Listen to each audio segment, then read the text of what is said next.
Friends, நான் உங்கள் ஸ்ரீ. இன்னைக்கு நம்ம வீடியோவில் வினேஷ் போகத் பற்றி தான் பார்க்க போகிறோம். வினேஷ் போகத் யார் இருந்தா நம்ம எல்லாத்துக்குமே தெரியும். 2024 பாரிஸ் ஒலிம்பிக்ஸில் 50 கிலோ இடைப்பிரிவில் 100 கிராம் அதிகமாக இருந்து தகுதி நீக்கம் செய்யப்பட்டவங்க தான் வினேஷ் போகத். வினேஷ் போகத்தை பற்றி தான் இந்த வீடியோவில் எனக்கு தெரிஞ்சதை உங்களுக்கு ஷேர் பண்ண போகிறேன்.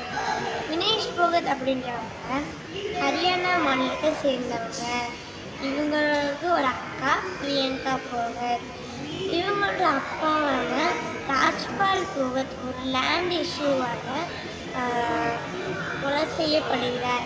ஸோ அதனால இவங்க பெரியப்பா மகேந்திர சிங் போகத் இவங்க 2 பேர்த்தையும் வளர்க்க ஆரம்பிக்கிறாங்க. மகேந்திர சிங் போகத்துக்கு ஆல்ரெடி 4 பொண்ணுங்க இருக்காங்க. இவங்களோட சேர்த்து மொத்தம் 6 பொண்ணுங்க. 6 பொண்ணுங்களுக்குமே மல்யுத்தம் கற்றுக் கொடுக்குறார். இவங்க எப்படி ஆர்கனைஸ் இருக்காங்கன்னா கீதா போகத், பவிதா போகத், பிரியங்கா போகத், ரித்து போகத், வினேஷ் போகத், அதுக்கடுத்து சங்கீதா போகத். இவங்க 6 பேரில் கீதா, பவிதா, அதுக்கடுத்து வினேஷ், இவங்க 3 பேருமே ஒலிம்பிக் வரைக்கும் சென்றிருக்காங்க. மற்றவங்க நேஷ்னல் இன்டர்நேஷ்னல் வரைக்கும் போயிருக்காங்க. ஸோ இப்போ நெக்ஸ்ட்டு நம்ம ஒரு இதில் பெருமைப்படணும் வினேஷ் போகத்தை பற்றி. என்ன அப்படின்னு பார்த்தீங்கன்னா, ஜப்பான் வீராங்கனையை தோற்கடிச்சிருக்காங்க சுசாக்கி. இவங்க ஒரு மேட்ச்சில் கூட தோற்றதே இல்லை அப்படின்றவங்க. இவங்களையும் நம்ம இந்திய வீராங்கனை தோற்கடிச்சிருக்காங்க அப்படின்றதுல நம்ம ரொம்ப பெருமைப்பட வேண்டியதாக தான் இருக்குது. We are proud of them. 2016 தங்கல் அப்படின்ற ஒரு மூவி ரிலீஸ் ஆகினது எல்லாத்துக்கும் தெரியும்னு நினைக்கிறேன்.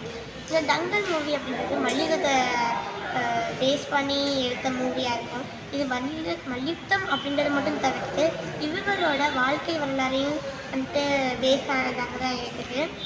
ஏன் அப்படின்னு பார்த்தீங்கன்னா, இதில் கீதா போகத், பபிதா போகத் 2 பேரும் நடித்த மாதிரி காமிச்சிருக்காங்க. ஆனால் இவங்க நடித்ததில்லை. இவங்களோட பயோகிராஃபி சொன்னதுக்காகவும் இவங்களுக்கு 80 லட்சம் வரைக்கும் கிடச்சிருக்குது. இந்த தங்கல் மூவி நம்ம இந்தியாவில் ஹிட் ஆனதை விட சைனாவில் இதோட சக்ஸஸ் அடைஞ்சிருக்குது. அதேமாதிரி சூப்பர் ஹிட்டாக இருக்குது. சைனாக்க பீப்புள் அதிகமாக இந்த மூவி தான் பார்த்துருக்காங்க.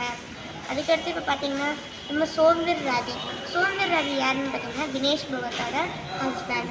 சோம்வீர் ராதி இவருமே ஒரு நேஷ்னல் பிளேயர் தான் ரெஸ்லிங்கில். இவர் நேஷ்னலில் 2 கோல்டு மெடல் வாங்கியிருக்காரு.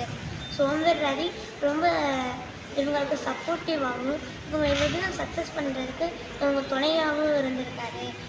என்னதான் வினேஷ் போகத்துக்கு அப்பா இல்லாமல் பெரியப்பா வளர்த்தாலும் இவங்க ஹஸ்பண்ட் இவங்களை ரொம்ப நல்லா பார்த்துக்கிட்டாங்க. இவங்க பெரிய சக்ஸஸ் அடைகிறதுக்கு இவங்க ஒரு காரணமாக இருக்கலாம். இப்போ நெக்ஸ்ட்டு பார்த்திங்கன்னா, இன்றைக்கி நைட்டு சர்வதேச விளையாட்டு தீர்ப்பாயம் தீர்ப்பு சொல்கிறதா சொல்லியிருக்காங்க. இந்த தீர்ப்பு நம்ம வினேஷ் போகத்துக்கு சாதகமாக இருந்தால் ரொம்ப நல்லாயிருக்கும்.